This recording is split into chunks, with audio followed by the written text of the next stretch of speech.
Have you ever blurted out something and instantly wished you could turn back time? We all have. But what if I told you that some of the things you say every day are quietly stripping away your authority, making you seem weak, unsure, and unworthy of respect? The truth is, words are not just words. They shape perception, they dictate power, and they determine whether people see you as a leader or just another forgettable voice in the crowd. And in this world, where power belongs to those who command attention and respect, the difference between being heard and being ignored can come down to the very sentences you let slip from your lips. There are 6 things that instantly weaken you, that silently destroy your power, and yet most people say them without thinking. They don't realize the damage until it's too late. They don't see how these words slowly erode their authority, making them less credible, less respected, and ultimately less powerful. If you're serious about maintaining control, about being seen as someone who commands authority and influence, then you must eliminate these phrases from your vocabulary forever.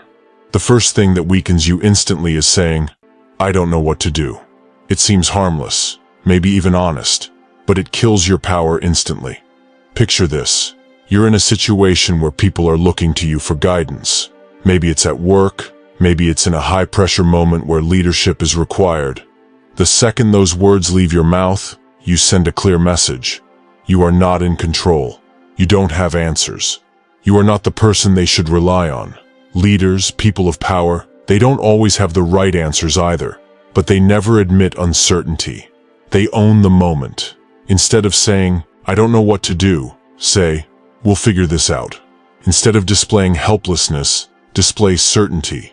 Power is about perception, and if you seem lost, you will lose respect immediately. The second thing that strips you of power is saying, "That's not my fault." Weak people dodge responsibility. They look for an escape, someone else to blame. But in the real world, the people who rise to the top are the ones who take ownership, even for things that aren't entirely their fault. Because the moment you take responsibility, you seize control. You become the person who can fix things, who can be trusted to lead, who can handle pressure. Those who shift blame weaken their authority. It's a sign of weakness, of insecurity, of avoidance. Power comes to those who don't run from problems, but take control of them. Even if it's not your fault, find a way to own the solution. That's how you build respect. That's how you become indispensable. Then there's the classic phrase of the uncertain, the phrase of the weak. "I'll try." Those 2 words seem harmless, don't they? But they're filled with doubt, with hesitation. When you say "I'll try," you're telling the world that you're not fully committed, that failure is an option, and the world treats you accordingly. Power doesn't come from attempting, it comes from doing. The moment you replace "I'll try" with "I will," everything shifts. People take you seriously. You take yourself seriously. You stop giving yourself an easy way out. Weak people try. Strong people do. And in a world that rewards execution over excuses, you have to eliminate "I'll try" from your language completely. Speak with certainty, act with certainty, and you will become powerful. Another seemingly innocent phrase that destroys your authority is saying, "I just got lucky." Picture this. You accomplish something impressive. Someone acknowledges it, congratulates you. And instead of owning your success, you shrug it off and say, "I just got lucky." Do you realize what you're doing? You are publicly discrediting your own abilities. You are telling the world that you do not deserve your success, that it was handed to you by chance. And once people believe that, they will never take you seriously. Powerful people don't downplay their achievements. They own them. They give credit where it's due, to their skills, their strategy, their hard work. Weak people diminish their own power. Strong people acknowledge their value. Never say you got lucky. Say you earned it. Because if you don't respect your own success, why should anyone else? Then there's the phrase that keeps people trapped in mediocrity. What will people think? This question has killed more dreams, more ambition, more potential than anything else. It's the fear that paralyzes action, the concern that keeps people small, The reality is, most people aren't thinking about you nearly as much as you think. They're caught up in their own lives, their own insecurities, their own fears. And yet, so many people waste their lives making decisions based on imaginary opinions.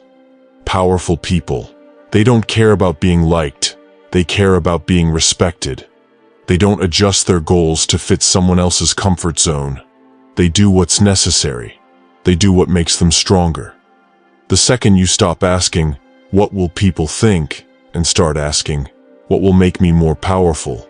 you step into a different league. A league where you are in control, where you dictate your own path, where you become unstoppable. And finally, the most damaging phrase of all, the one that instantly drains all power: I give up. Those three words are the difference between those who rise and those who disappear. Every person who has ever achieved greatness has faced moments where things felt impossible, where the odds were against them, where quitting seemed like the only option. But they didn't quit. They found a way. They pushed forward. Because power doesn't come from talent alone, or intelligence, or connections. It comes from persistence, from resilience, from refusing to stay down. The second you say, "I give up," you confirm your own defeat. But if instead you say, "This isn't over," you keep your power. If you say, "I'll find another way," you maintain control. And the longer you stay in the game, the more likely you are to win. The world doesn't belong to those who quit. It belongs to those who refuse to. So now you know 6 things that weaken you instantly. 6 things that destroy your authority, that erode your power, that keep you from being taken seriously. Every time you speak, you are either reinforcing your strength or chipping away at it. The words you use dictate how people perceive you, and perception is everything. Speak weakness, and you will be seen as weak. Speak power, and you will become powerful. It's that simple. Stop saying, "I don't know what to do." Start saying, "I'll figure it out." Stop saying, "That's not my fault." Start taking control. Stop saying, "I'll try." Start committing. Stop saying, "I just got lucky." Start owning your success. Stop asking, "What will people think?" Start focusing on what makes you stronger.